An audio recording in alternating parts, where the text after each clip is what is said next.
정말 팍팍한 세상이 아닐 수 없다. 물가는 오르는데 월급은 그대로라 절약하기가 정말로 빡세다. 하지만 어려운 상황 속에서도 갖가지 방법으로 돈을 잘 모으는 사람들이 있다. 오늘은 1년에 최소 2천만 원 이상은 모으면서 해외여행도 2번이나 가는 친구를 소개하려고 한다. 바로 내 여자친구다. 그게 가능하냐고 물어보시는 분들도 있을 텐데 지금부터 말씀드리는 방법을 이용하면 충분히 가능하다. 내 여자친구는 중소기업에 다니는 사회초년생이다. 아시는 분은 아시겠지만 월급이 적다거나 중소기업에 다닌다거나 청년이거나 또는 외벌이거나 등등 자신이 돈 모으기가 빡세다고 생각하는 상황에 있는 사람들은 찾아보면 분명히 정부 지원이 있다. 내 여자친구의 경우도 내일채용공제라던가 청년통장이라던가 이러한 혜택들을 많이 이용하는 편이다. 특히나 요즘에는 적금 형태의 혜택이 많이 나오는데 예를 들면 한 달에 50만 원을 저축을 하면 정부나 회사에서 20만 원씩 얹어서 더 저금하게 해준다던가 하는 정책들 말이다. 이런 정책들을 잘 이용하게 된다면 1년에 1,500만 원을 모아도 2천만 원 모으는 효과가 나오고 2천만 원 모아도 2,500만 원 모으는 효과가 나타난다. 이런 꿀같은 혜택을 누리려면 정보가 필요하다. 정보를 얻는 방법은 크게 2가지 정도가 존재하는 것 같다. 첫째는 검색을 통해서 알아봐야 된다. 자신이 청년이라면 청년 복지 정책, 자신이 외벌이라면 외벌이 복지 정책 등등 이렇게 검색을 해서 찾아내면 된다. 복지 정책을 모아놓은 복지로라는 사이트도 있으니 참고하길 바란다. 검색을 이용한 방법은 인터넷에 들어가서 검색해야 된다는 번거로움이 존재한다. 그럴 때 이용하는 2번째 방법은 유튜브 채널을 구독해두는 것이다. 유튜브 채널 중에는 갖가지 복지나 생활 편의 정보를 매일매일 업데이트해주는 유튜브 채널이 있다. 그런 채널을 구독만 해줘도 고급 정보들을 들을 수가 있다. 퇴근 후에 5분 정도만 투자하면 되니 부담도 없다. 귀찮다고 생각하실 수도 있겠지만 정부에서 지원해주는 복지 혜택들이 생각보다 파격적인 경우가 많으니 꼭 이용해보시길 바란다.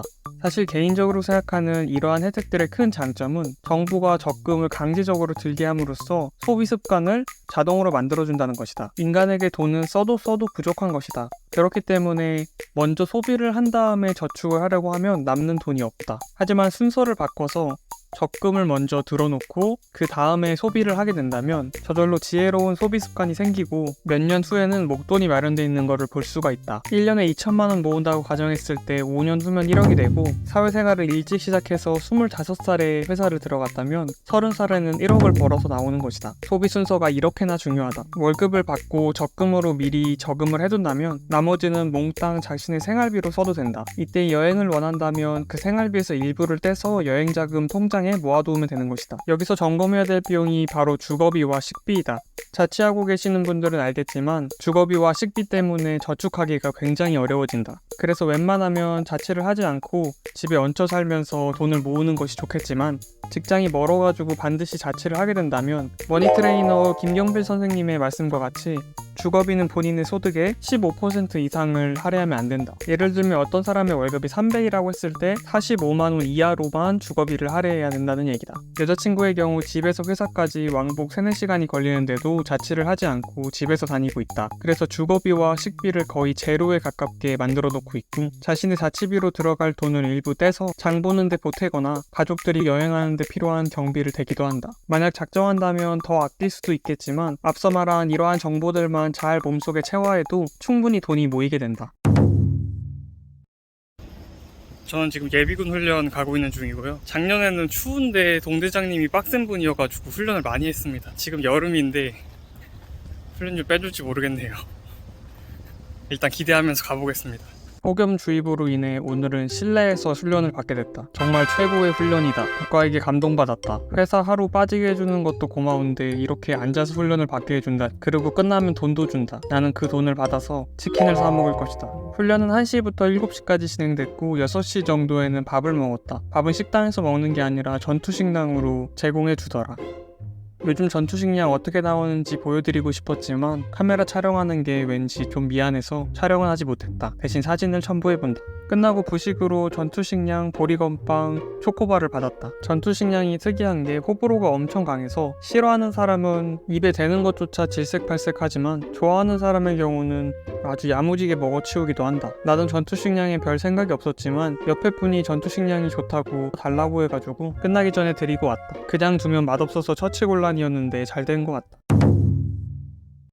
여담이지만 나는 요즘 비트코인 투자에 열을 올리고 있다. 근 몇 개월간 결혼 준비하느라 비트코인 투자를 하지 못했는데 요즘에 다시 시작해야 될 것 같다는 느낌이 있다. 결혼 자금은 다 모아놨을 뿐더러 비트코인이 반감기를 앞두고 있기 때문이다. 아시는 분은 아시겠지만 역사적으로 반감기 전후로 해가지고 비트코인 가격이 급속도로 오른다. 물론 2배, 3배 오른다고 해서 인생이 크게 달라지진 않지만 단돈 1,000만원, 2,000만원만 더 벌어도 가게에는 큰 도움이 된다.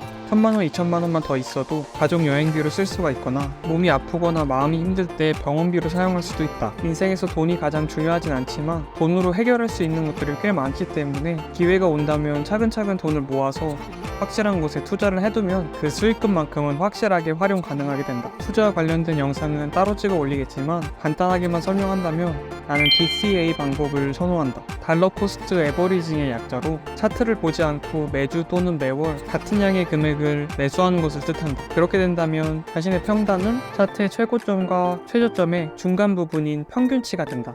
우상향하는 자산의 경우 결국은 평단을 뚫고 큰 상승이 일어나기 때문에 그때는 매수를 멈추고 매도를 하면 되는 것이다. DCA의 가장 큰 장점은 우상향하는 자산을 계속 적립식 투자하기 때문에 손해는 나지 않는다. 결국에는 평단을 넘어 플러스로 매도할 수 있는 전략이다. 하지만 단점은 기복 없이 매번 같은 금액을 투자해야 된다는 것이다. 사람이 인생을 살다 보면 기복이 없을 수가 없다. 그래서 DCA 전략을 활용하려면 기복이 있을 때를 대비해 기준보다 조금 더 많은 돈을 저축을 해둬야 된다. 매달 100만원을 투자한다면 120만원 정도를 저축하고 20만원 세이브, 100만원 투자 이렇게 해야 된다는 뜻이다. 지금부터 모은다면 2025년 중순이나 말쯤에 매도할 수 있다. 내가 내년 중순쯤에 결혼을 하니까 그때쯤 1,000만원에서 2,000만원 정도의 수익이 더 생긴다면 가전제품이나 신혼집에 좀 더 투자를 할 수 있을 것 같다는 생각을 하고 있다. 물론 세상에 100% 성공하는 투자는 없기 때문에 항상 겸손한 마음으로 실패할 것을 대비해서 투자를 하고 있다. 나중에 투자로 큰 수익을 보게 된다면 내가 쓰는 모든 투자 기법들을 정리해서 영상으로 만들어 보겠다. 그럼 모두들 행복한 하루 보내시길 바라며 성공하는 절약생활 되시기를 기원한다.